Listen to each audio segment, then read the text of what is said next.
Twelfth class. आज हम लोग नया लेसन शुरू करने जा रहे हैं, किरचॉफ के नियम तथा विद्युत परपथ। उससे पहले किरचॉफ के नियम से पहले सेल क्या होता है, टर्मिनल पोटेंशियल डिफरेंस क्या होता है, विद्युत वाहक क्या होता है, पहले इन सब के बारे में हम लोग जानेंगे। ठीक है। तो विद्युत सेल क्या होता है बच्चों, आप लोगों को पता है विद्युत सेल क्या होता है कि जो रासायनिक ऊर्जा को विद्युत ऊर्जा में बदलता है उससे हम क्या कहते हैं, विद्युत सेल कहते हैं। और ये परपथ में आवेश के प्रवाह को निरंतर बनाए रखता है। मतलब धारा को कंटिन्यूसली प्रवाहित करने के लिए क्या किया जाता है, सेल लगाया जाता है। वो सेल क्या करता है, उसके अंदर जो केमिकल एनर्जी होती है उसको इलेक्ट्रिकल एनर्जी में कन्वर्ट कर देता है। ठीक है। अब बच्चों जो सेल होता है, सेल के अंदर छड़ें होती हैं, दो धातु की दो छड़ें होती हैं, उन्हें हम कहते हैं इलेक्ट्रोड। और सेल में जो द्रव होता है, जो भी लिक्विड होता है जिसमें ये छड़ें डूबी हुई होती हैं, उन छड़ों उस द्रव को हम कहते हैं इलेक्ट्रोलाइट। जैसे मान लो ये सेल है, तो जिस लिक्विड में ये डूबी है इसे हम बोलेंगे इलेक्ट्रोलाइट। और ये जो तुम्हारे दो धातु की प्लेट्स होती हैं इन्हें हम बोलते हैं इलेक्ट्रोड। एक पॉजिटिव प्लेट होती है, एक निगेटिव प्लेट होती है ना। इसको हम बोलते हैं कैथोड और इसको बोलते हैं एनोड। इस तरीके से सेल की कंस्ट्रक्शन होती है। अब इस जो इलेक्ट्रोलाइट के अंदर क्या प्रॉपर्टी होती है, इस इलेक्ट्रोलाइट के अंदर ये प्रॉपर्टी होती है कि प्लेट को इसमें डुबोने पर एक प्लेट हमारी धनावेशित हो जाती है और दूसरी प्लेट ऋणावेशित हो जाती है।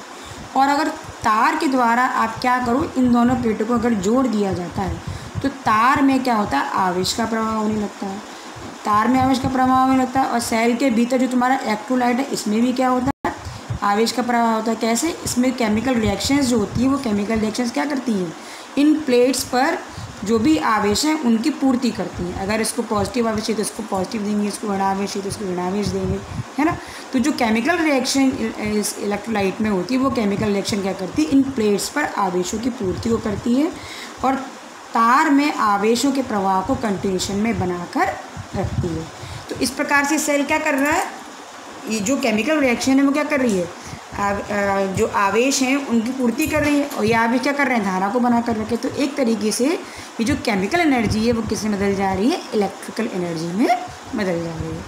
तो इस प्रकार से विद्युत सेल हमारे क्या करते हैं, धारा के प्रवाह को निरंतर बनाए रखते हैं। कैसे, केमिकल रिएक्शन के द्वारा। केमिकल रिएक्शन होती है, वो केमिकल रिएक्शन क्या करती है, इलेक्ट्रोड्स पर आवेशों की पूर्ति को करती है, पूर्ति को पूरा करती है। और जब आप इन इलेक्ट्रोड्स को आप जोड़ देते हो तो इसमें क्या होता है, धारा का जो प्रवाह होता है या आवेश का प्रवाह होता है वो कंटिन्यूसली होने लगता है।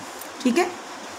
तो ये मैंने लिखा है यहाँ पर कि इलेक्ट्रोलाइट में ऐसी प्रॉपर्टी होती है कि प्लेटों को इसमें डुबोने पर एक प्लेट धनावेशित हो जाती है, दूसरी प्लेट ऋणावेशित हो जाती है। और जब आप तार से इन प्लेट्स को आपस में जोड़ते हो तो क्या होता है, जो इलेक्ट्रोलाइट्स हैं उसमें ऐसी केमिकल रिएक्शन होती है कि वो इन प्लेट्स पर आवेशों की पूर्ति करता होता है और तार में आवेश का प्रवाह कंटिन्यूसली बनाकर रखता है।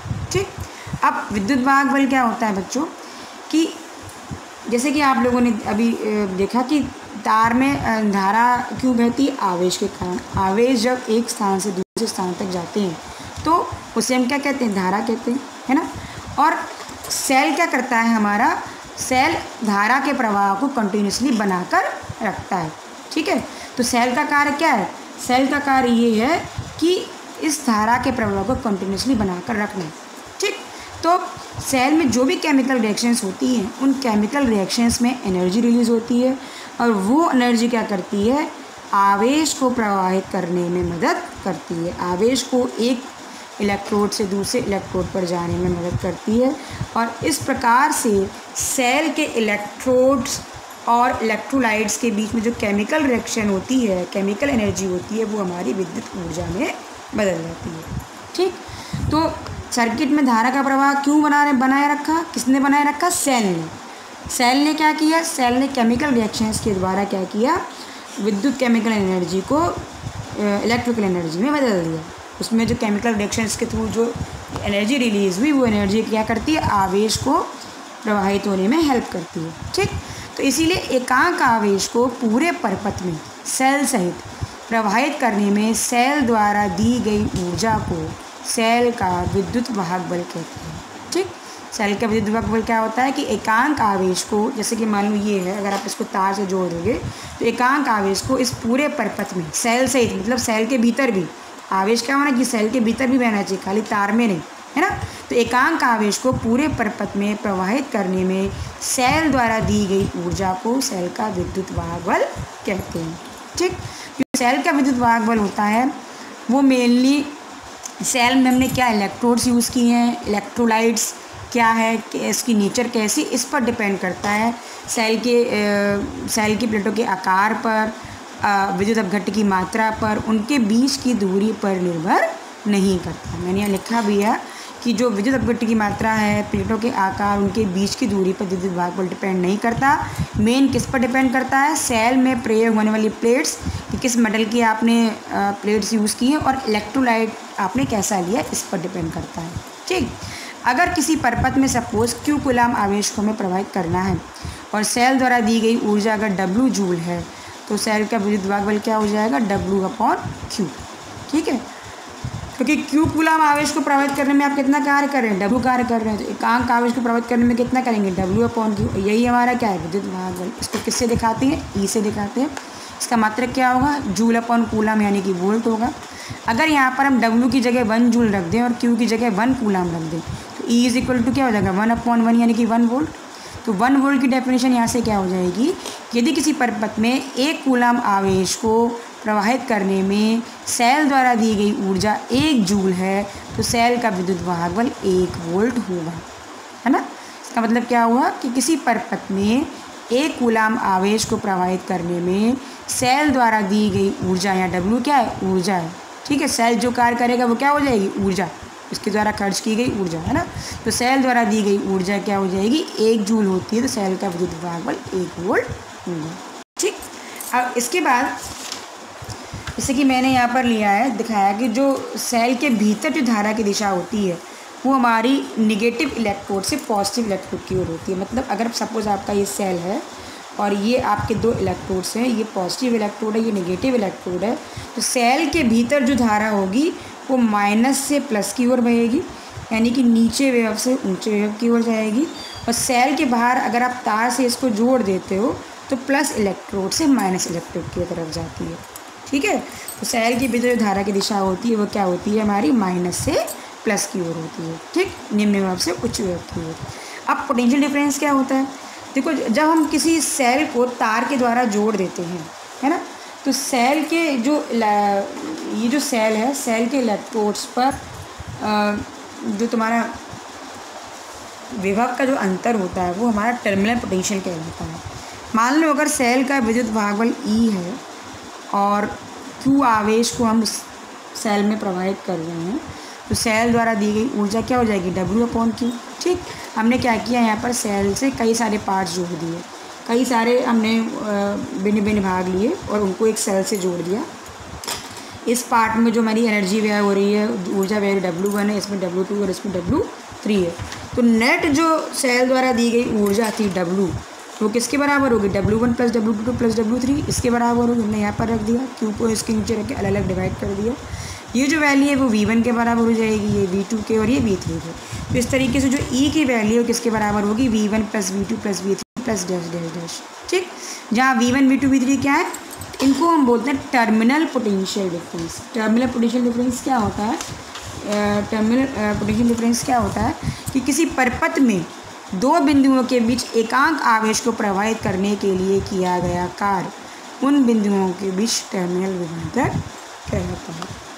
ठीक है, मतलब अगर एकांक आवेश को हम इस बिंदु से इस बिंदु तक लेके आते हैं तो यहाँ से यहाँ तक लाने में किया गया कार्य जो W1 है वो क्या होगा, टर्मिनल पोटेंशियल V1 के बराबर होगा, है ना, एकांक आवेश को। ठीक, तो किसी परपथ के 2 बिंदुओं के बीच, जो कि आपकी विभवांतर की परिभाषा थी वही चीज़ है कि किसी परपथ के 2 बिंदुओं के बीच एकांक आवेश को प्रवाहित करने में किया गया कार्य उन बिंदुओं के बीच टर्मिनल विभवांतर कहलाता है। और इसे किससे नापते हैं, इसे हम वोल्ट मीटर से नापते हैं। ठीक है, अगर सपोज हमने यहाँ 2 पॉइंट्स लिए किसी सर्किट में और यहाँ से यहाँ तक Q कूलम आवेश को लाने में अगर हमें W' जूल कार्य करना पड़ता है या W' ऊर्जा व्यय होती है तो इन बिंदुओं के बीच जो टर्मिनल पोटेंशियल डिफरेंस होगा V, वो किसके बराबर हो जाएगा, W'/Q के। ठीक, यही मैंने डेफिनेशन यहाँ पर लिखी है कि टर्मिनल पोटेंशियल क्या होगा, V = W'/Q। ठीक, अब सेल का आंतरिक प्रतिरोध क्या होता है? देखो बच्चों, मैंने तुम लोगों को बताया कि सेल के भीतर जो धारा का प्रवाह होता है नेगेटिव इलेक्ट्रोड से पॉजिटिव इलेक्ट्रोड की ओर होता है, और सेल के बाहर तार में क्या होगा? प्लस से माइनस की ओर होगा, है ना। तो सेल की प्लेटों के बीच में जो घोल है, ये जो विद्युत अपघट्य है, जो इलेक्ट्रोलाइट है, ये क्या करता है? सेल के भीतर जो हमारी धारा बह रही है, इस धारा के मार्ग में एक अवरोध उत्पन्न करता है। जैसे कि जब या इस तार में जब हमारी धारा बहती है तो ये तार भी क्या करता है? धारा के मार्ग में अवरोध उत्पन्न करता है, जिसे हम क्या कहते हैं? प्रतिरोध कहते हैं। उसी प्रकार से सेल का ये जो घोल है, ये जो इलेक्ट्रोलाइट है, ये क्या करता है? ये धारा के मार्ग में एक अवरोध उत्पन्न करता है। उस अवरोध को हम क्या कहते हैं? आंतरिक प्रतिरोध। ठीक।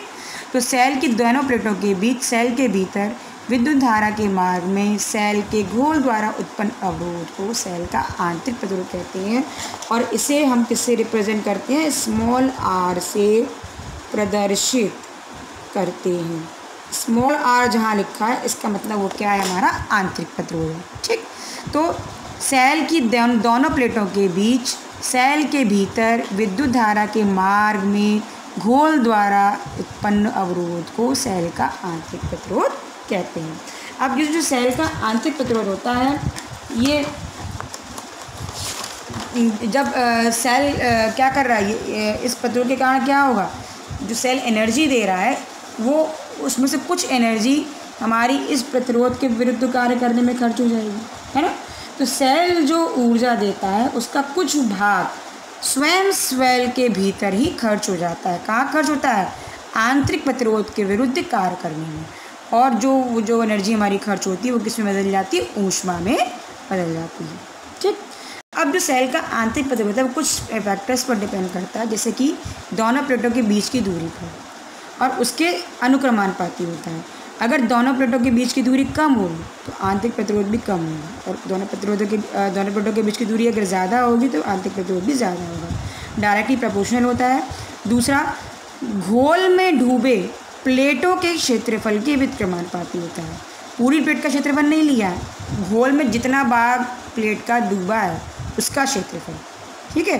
तो जो सेल का आंतरिक प्रतिरोध होता है, वो घोल में डूबे प्लेटों के क्षेत्रफल के व्युत्क्रमानुपाती होता है, यानी कि R is inversely proportional to 1/A। इसका मतलब क्या है? इसका मतलब ये है कि अगर ज़्यादा भाग घोल में डूबा होगा, एरिया अगर ज़्यादा होगा, तो आंतरिक प्रतिरोध कम हो जाएगा, और अगर एरिया कम होगा, अगर कम भाग आप इलेक्ट्रोलाइट में डुबोएंगे, तो आंतरिक प्रतिरोध ज़्यादा हो जाएगा। ठीक। अब अपघट्य की सांद्रता पर भी डिपेंड करता है, उसके भी डायरेक्टली प्रोपोर्शनल होता है। अगर अपघट्य की सांद्रता अधिक होगी, अगर इलेक्ट्रोलाइट आपका गाढ़ा होगा, तो प्रतिरोध उतना ही ज़्यादा लगेगा, और इलेक्ट्रोलाइट जितना कम होगा, उसकी विस्कोसिटी उतनी ही कम होगी, प्रतिरोध भी उतना ही कम हो जाएगा। डायरेक्टली प्रोपोर्शनल हो गया।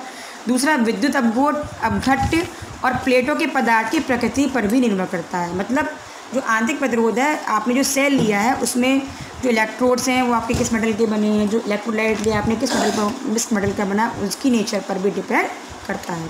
और जो सेल का आंतरिक प्रतिरोध होता है, वो कांस्टेंट नहीं होता है, बल्कि जैसे जैसे आप सेल को यूज़ करते जाते हैं, सेल का आंतरिक प्रतिरोध भी धीरे धीरे बढ़ता जाता है। ठीक है।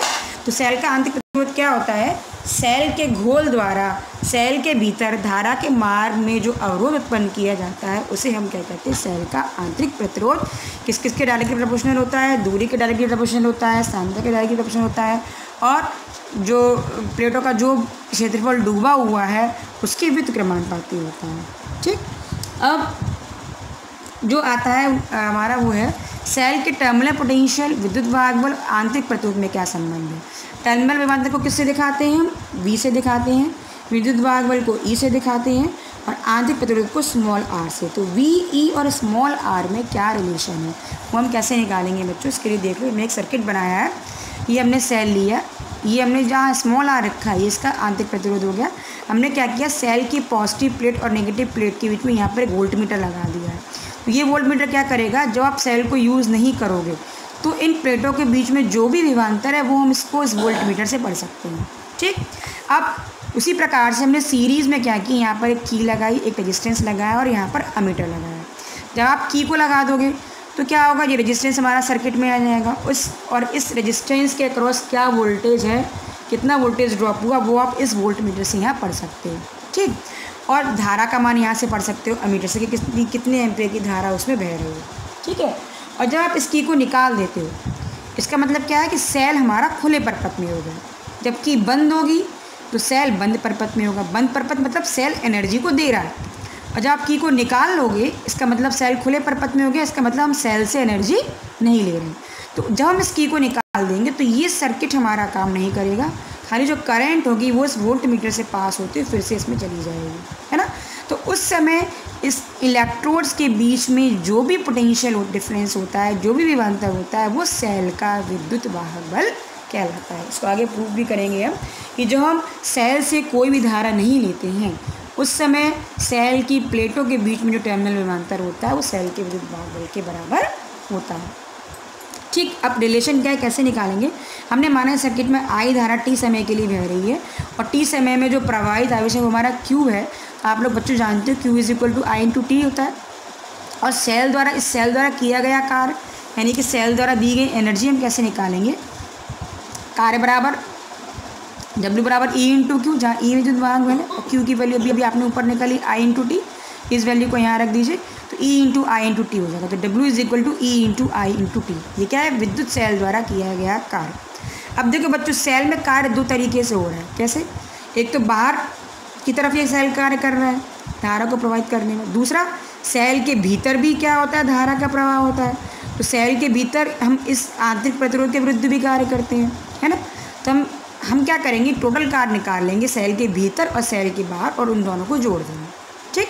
तो हमने क्या किया कि अगर सेल के बाहर ही रेजिस्टेंस हमारा R है और इसके अक्रॉस अगर पोटेंशियल डिफरेंस V है तो सेल के बाहर किया गया कार्य कैसे निकालेंगे। W एक्सटर्नल हमारा क्या हो जाएगा, V इंटू क्यू, विभवांतर की परिभाषा से E बराबर W अपॉन क्यू होता है, आप लोगों ने पढ़ा है।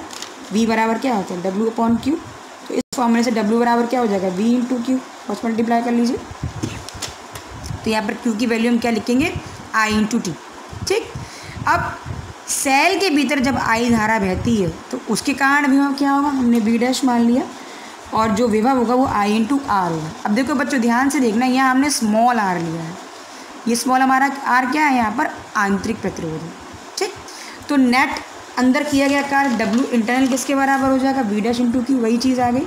तो V डैश की वैल्यू I इंटू आर रख दी, क्यू की value I into T, I square R T, ठीक। तो नेट कार्य हमारा क्या हो जाएगा, दोनों को जोड़ दीजिए, V into I into T plus I square R T. और नेट कार्य आप पहले भी निकाल चुके हो, E into I into T.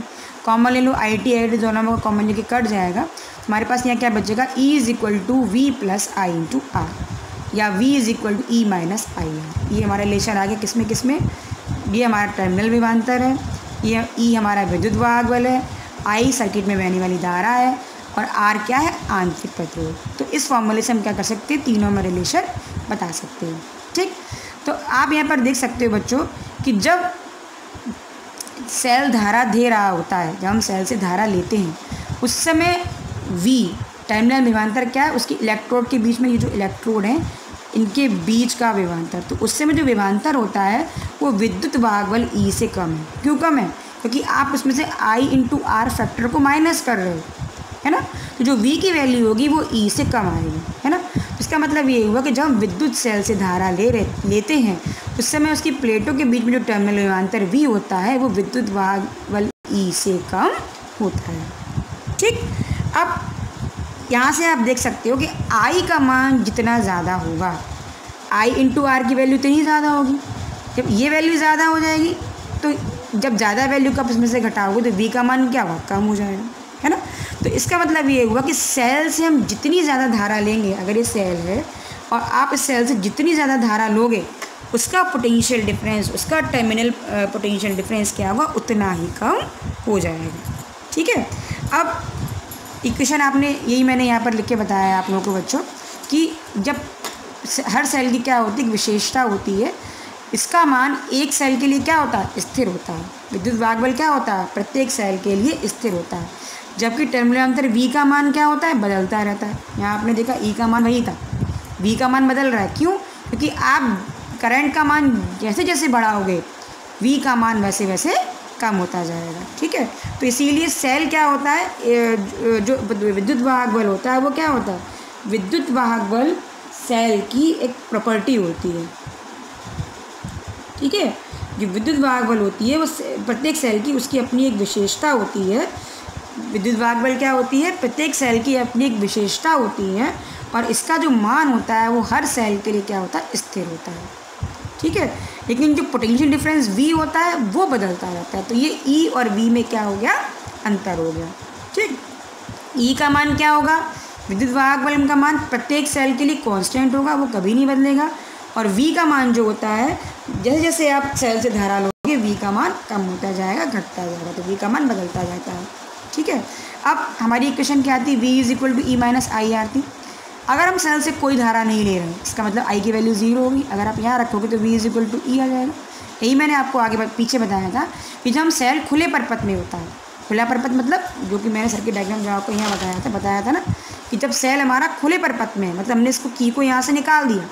जब की को आप यहाँ से निकाल दोगे, सेल हमारा खुले परिपथ में हो जाएगा, मतलब इस सर्किट में कोई भी करंट नहीं बहेगी, है ना। उस समय इन इलेक्ट्रोड्स के बीच जो भी पोटेंशियल डिफरेंस होगा, जो भी टर्मिनल विभवांतर होगा, वो विद्युत वाहक बल के बराबर होगा। वही चीज़ जो हमारी यहाँ आ रही है कि V हमारा E के बराबर आ रहा है, ठीक।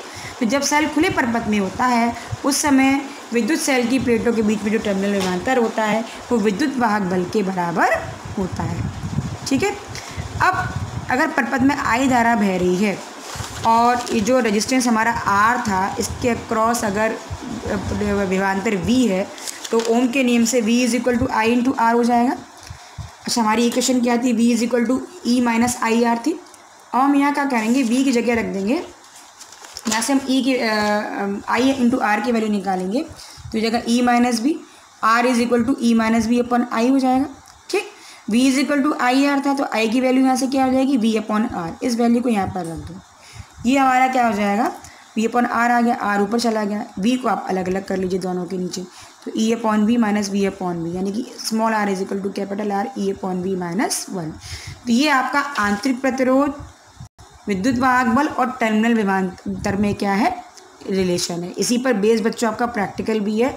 एक प्रैक्टिकल आप लोग के कोर्स में है कि आप वोल्ट मीटर और प्रतिरोध बॉक्स की सहायता से किसी सेल लैग्रांज सेल का आंतरिक प्रतिरोध निकालिए, तो उसमें हम इसी डेरिवेशन का यूज़ करते हैं। उसमें हम क्या करते हैं? सेल का विद्युत वाहक बल निकालते हैं, V की वैल्यू निकालते हैं और रेजिस्टेंस बॉक्स से R की वैल्यू निकालते हैं, ठीक है।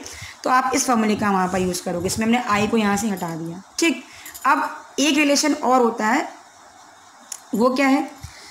अगर हम जैसे कि यहाँ पर मेरा जो V is equal to E minus I R था, इस V की जगह मैं यहाँ पर I इंटू आर रख दूँ, कैपिटल I इंटू आर। तो जब यहाँ पे I इंटू आर रख दोगे तो E माइनस आई है, इसको इधर ले जाओ, I कॉमन हो जाएगा, है ना। तो जगह R प्लस आर, तो इसे I की वैल्यू, धारा का मान भी निकाल सकते हैं। ये हमारा आंतरिक प्रतिरोध हो गया, ये धारा निकाल ली हमने, और इस इक्वेशन से हमने क्या निकाला था? ये वाली जो इक्वेशन थी इससे हमने टर्मिनल विभवांतर निकाला था। तीनों चीज़ें हमारी निकाल आई, ठीक है। तो ये जो I धारा का मान होगा, I is equal to E upon R plus R. R plus क्या? R क्या है हमारा? नेट रेजिस्टेंस, परिपथ में प्रयोग होने वाला नेट रेजिस्टेंस। तो जो परिपथ में बहने वाली धारा होती है, परिपथ में जो बहने वाली धारा होती है वो किसके बराबर होती है? विद्युत सेल के विद्युत वाहक बल और परिपथ के कुल प्रतिरोध के अनुपात के बराबर होती है, ठीक है। I क्या है? विद्युत सेल से ली गई धारा, तो विद्युत सेल से ली गई धारा विद्युत वाहक बल और सेल के नेट रेजिस्टेंस के अनुपात के बराबर होती है। अगर आपको इस तरह कोई सर्किट दिया जाए, कहा जाए कि आप इसमें कितनी धारा बहरी निकालिए, तो आप कैसे निकालोगे? इस फॉर्मूले से आप निकाल सकते हो, ठीक है। आप सेल का विद्युत वाहक बल निकाल लो, नेट रेजिस्टेंस निकालो, इन दोनों का अनुपात ले लेना, ठीक। अब इसमें मेन चीज़ क्या है? मेन चीज़ बच्चों ये है कि जब हम सेल से धारा लेते हैं, मतलब जब सेल को आप यूज़ कर रहे हो, जैसे आपने मान लो टॉर्च में सेल डाला है या घड़ी में सेल डाला, तो जब हम सेल से धारा लेते हैं उस समय सेल के भीतर जो धारा की दिशा होती है, सेल के भीतर, ये हमारा सेल है, इसके भीतर मैंने बताया था कि सेल के भीतर जो करंट की डायरेक्शन होती है वो माइनस से प्लस की ओर होती है, ठीक। और जो V का मान होता है, जो टर्मिनल पोटेंशियल डिफरेंस होता है, वो E से कम होता है, ठीक है। लेकिन जब हम सेल को चार्ज करते हैं, है ना, चार्जेबल सेल भी आते हैं ना, तो जब आप चार्ज करते हो, कैसे? आपने इसको बैटरी से जोड़ दिया या किसी वायर सोर्स से जोड़ा, उस समय सेल के भीतर जो धारा की दिशा होगी वो बदल जाएगी। अब वो क्या हो जाएगी? प्लस से माइनस की ओर। कब? जब आप इस सेल को चार्ज करोगे, ठीक है। और जो वी होगा उसका मान ई से अधिक होगा। वी की वैल्यू कितनी हो जाएगी, V is equal to E plus I into are.